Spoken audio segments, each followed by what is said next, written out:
Put down those eggnogs, ladies and gentlemen. One of the challenges in the TV news business is landing the big interview. It takes a certain skill, and a young journalist from Woodbridge is mastering those skills early in his career. Watch this.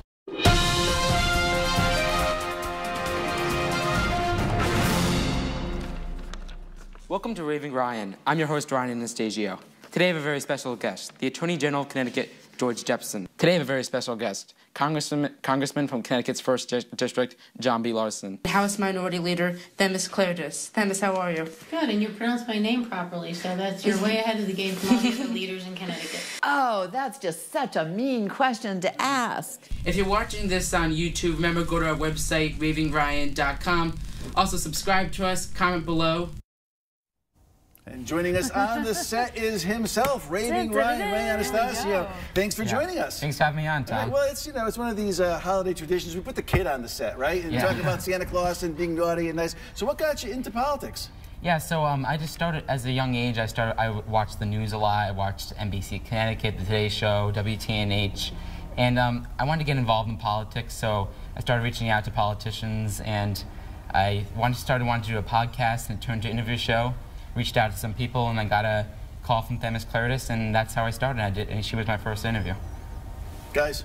I think it's pretty amazing because a lot of times when reporters, as a former journalist, I know this, you call, sometimes they don't have the time for you. So what are you saying to really snag the interview? Yeah, so a lot of people don't have the time. I've been trying to get Senator Blumenthal on for 2.5 years. Wait, whoa. You can't get Blumenthal to the interview? I think everyone here is just shocked by that. You've just made news on Capitol Point says with that. Yes, I've been trying to get Senator Blumenthal on my show 2.5 years now. 2.5 years? Yes. Wow. But what I usually do, I either leave a call, email, sometimes I'll send a letter, and usually just introduce myself, say what I'm doing here, and half the time they say they can, sometimes they don't, and sometimes I get lucky. How about Malloy? I've been trying to get him also. And He knows him. Connecticut Democrats are afraid to answer the tough questions. Raving Ryan. Who has been your favorite interview so far? My favorite interview probably, I really like interviewing Joe Scarborough. That was really cool to go down to New York. We can't get Scarborough. Nice. So, who, if you could interview anybody outside of Blumenthal, who would it be? Who's like your next big person that you'd really like to interview? Well, if I could interview anybody, it'd be the President Donald Trump. What would you ask him?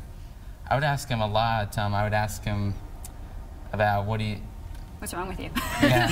Wow. I would ask him You have to be independent, Ryan. You have to be independent. So. Yeah, I would ask him a lot about his approach to a lot of situations, what he's planning on doing, about some Connecticut issues, if he's going to help our fiscal crisis here in Connecticut. Do you think he would tell you the truth?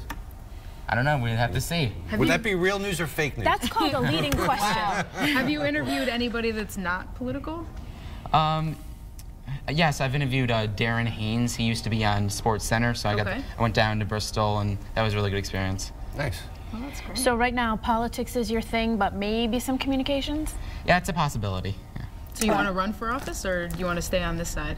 Probably run for office is the goal in the future. There you go. All right, guys, so in that little mashup we showed earlier, we saw Congresswoman Esty reacting to Ryan's tough questions. So what did Ryan want to know? This is one of his favorite questions. Watch this. Well, I have to say I'm more Sally's than Pepe's, and I did law school in New Haven, and so there's that great debate. I am thin crust, wood-fired thin crust, and I'm a particular fan of white clam with bacon, which I know is totally not kosher. Sorry if you're kosher out there, it's terrible. But, you know, a lot of garlic and the white clam pizza. That's my favorite pizza, and there are a number of places that make it well. Hey, note to Elizabeth Esty, clams aren't kosher either. Huh? She goes out of her way to talk about bacon. Yeah, but the white clam and bacon pizza is pretty good. It's pretty good. It's pretty good. Well, hey, listen, watch this. And so Ryan also got Rosa DeLauro to ask the same question about her favorite pizza joint, and we all know what her favorite pizza joint is. It's Sally's, but watch this.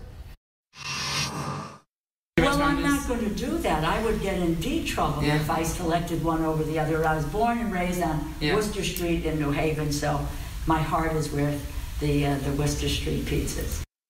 Can't do that. You got to press her on that. You got to press her on that. Did she give you an answer eventually? No, she didn't give an answer. No. So She now was that you wringing know her that she's hands. got a She was really favorite, nervous. You Yeah. know, I mean, what do you got to go do the ballot? Maybe I'll have to have her back on and confront her about this. That's right. Well, I think you should. Good idea. And you also ask these politicians if they're going to run for higher office, too. I know that's one of your other questions. And most of them kind of evade that one, too, right? Yeah. Oh. Yeah. Getting a good education at a young age. So let's put in a plug for Ryan. All of us here are going to ask Senator Blumenthal to please give him some time. Right, let's go. Give him some time. And Governor Malloy. We'll take care of that. Yeah. All right, guys. Up next, the 7 forbidden words, a conversation about urinal cakes on Christmas Eve. We're not joking. Cap Report's coming right back.